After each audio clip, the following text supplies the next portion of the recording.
রমজান আসতে না আসতেই সাধারণ মানুষের কপালে চিন্তার ভাঁজ। বাজার কি এবারও আমাদের নাগালের বাইরে চলে যাবে? কিন্তু এবার দৃশ্যপটটা একটু ভিন্ন।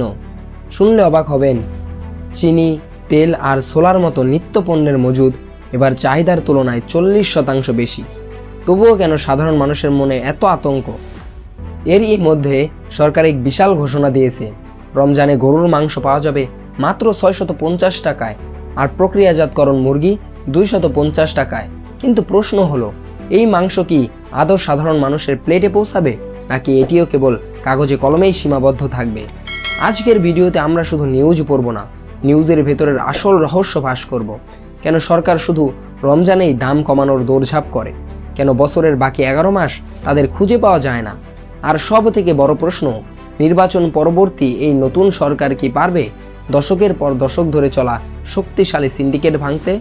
শুল্ক কমানোর সুবিধা কার পকেটে যাচ্ছে, আর সুলভ মূল্যের এই পণ্যগুলো আপনি কোথায় এবং কিভাবে পাবেন, সব কিছুর বিস্তারিত থাকছে আজকের ভিডিওতে। তাই পুরো ভিডিওটি শেষ পর্যন্ত দেখুন, কারণ এই বিশ্লেষণগুলো আপনার জানা খুবই জরুরি। বাণিজ্য উপদেষ্টা আশ্বাস দিয়েছেন যে বাজারে কোনো পণ্যের ঘাটতি নেই, বন্দরে পর্যাপ্ত পণ্য আছে এবং পাইপলাইনে আরও কয়েক লাখ টন পণ্য আসার অপেক্ষায়। কিন্তু এখানে একটা গুরুত্বপূর্ণ পয়েন্ট উঠে এসেছে। পণ্য বন্দরে থাকলেও তা খালাস বা বাজারে আসতে দেরি হচ্ছে।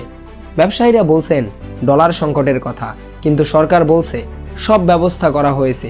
তাহলে ঝামেলাটা কোথায়? আসলে সমস্যাটা পণ্যের পরিমাণের নয়, সমস্যাটা হলো কৃত্রিম সংকট। বড় ব্যবসায়ীরা যখন দেশে রমজান আসছে, তখন তারা ধীরে ধীরে পণ্য বাজারে ছাড়ে যাতে চাহিদা বেড়ে যায় এবং তারা দাম বাড়িয়ে মুনাফা লুটতে পারে। এখন একটা জরুরি প্রশ্ন করা যাক, সরকার কেন শুধু রমজান এলেই বাজার নিয়ন্ত্রণে এত তৎপর হয়? সারা বছর কেন বাজারে মনিটরিং থাকে না?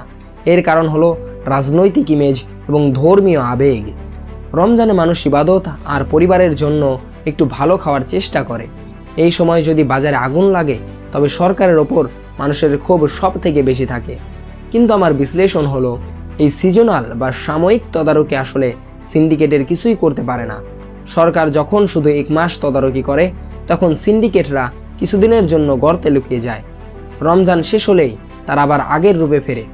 বাজার নিয়ন্ত্রণ হওয়া উচিত বছরের 365 দিন, শুধু 1 মাসের জন্য নয়। এতক্ষণ তো আমরা সিন্ডিকেট আর অব্যবস্থাপনার কথা বললাম, কিন্তু এর মাঝেই একটি আশার খবর আছে। মৎস্য ও প্রাণী সম্পদ মন্ত্রণালয় ঘোষণা করেছে যে 1 জানুয়ারি থেকে সারা দেশে সুলভ মূল্যে মাছ, মাংস, দুধ ও ডিম বিক্রি করা হবে। সব থেকে বড় চমক হলো দাম।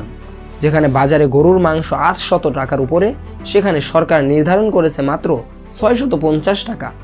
প্রক্রিয়াজাতকরণ ব্রয়লার মুরগি 250 টাকা, প্রতি লিটার দুধ 80 টাকা এবং প্রতিটি ডিম মাত্র 8 টাকা। ঢাকা শহর সহ দেশের প্রায় 48টি পয়েন্টে এই সুবিধা পাওয়া যাবে। কিন্তু এখানেও একটি গভীর বিশ্লেষণ আছে যা আপনার বোঝা দরকার।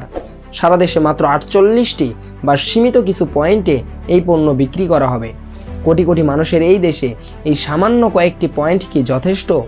আমরা কি আবারও সেই ট্রাকের পেছনে দীর্ঘ লাইন আর মানুষের হুড়োহুড়ি দেখতে যাব?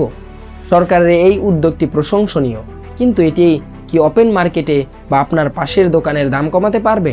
ইতিহাস বলে, সরকারের এই সুলভ মূল্যের ট্রাকগুলো যতক্ষণ থাকে ততক্ষণ মানুষ কিছুটা স্বস্তি পায়, কিন্তু ট্রাক চলে গেলেই বাজার আবার সিন্ডিকেটের দখলে চলে যায়।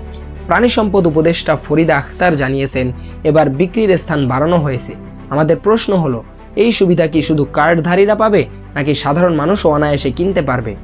যদি এই প্রক্রিয়ায় স্বচ্ছতা থাকে এবং সাধারণ মানুষ সত্যি 650 টাকায় গরুর মাংস পায়, তবে এই উদ্যোগ সার্থক হবে।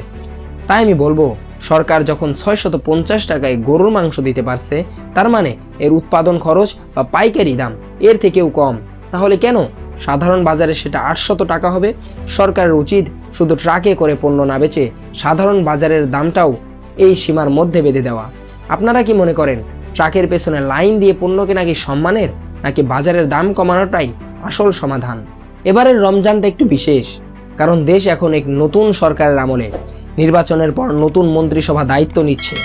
মানুষের প্রত্যাশা যখন আকাশচুম্বী, অনেকেই প্রশ্ন করছেন, এবার কি সিন্ডিকেট হার মানবে? দেখুন, পণ্য বন্দরে থাকা আর আপনার পাশের দোকানে থাকা এক কথা নয়। সিন্ডিকেট শুধু আমদানিকারকরা করে না, সিন্ডিকেট হয় স্তরে স্তরে।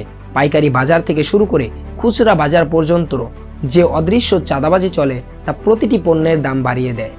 নতুন সরকার যদি এই চাঁদাবাজি এবং মধ্যস্বত্বভোগীদের দৌরাত্ম্য বন্ধ করতে না পারে, তবে 40% কেন 400% মজুদ থাকলেও আপনি কম দামে পণ্য পাবেন না।